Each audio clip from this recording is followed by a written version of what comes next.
ازيكم يا حبايبي؟ حكاوي قهوة مع ميرو.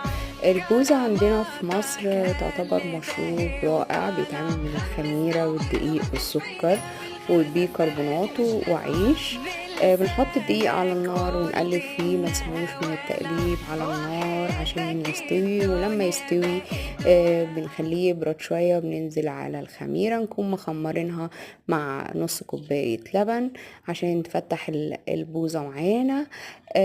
وبنحط فيها عيش يا بلدي، عيش فينو، وبنحط فيها خميرة فريش أو خميرة فورية. وبنحط الخليط بتاع الخميرة بعد ما يخمر شوية مع العيش على الدقيق المستوي على النار، ونحطه في التلاجة يبرد ونشرب منه.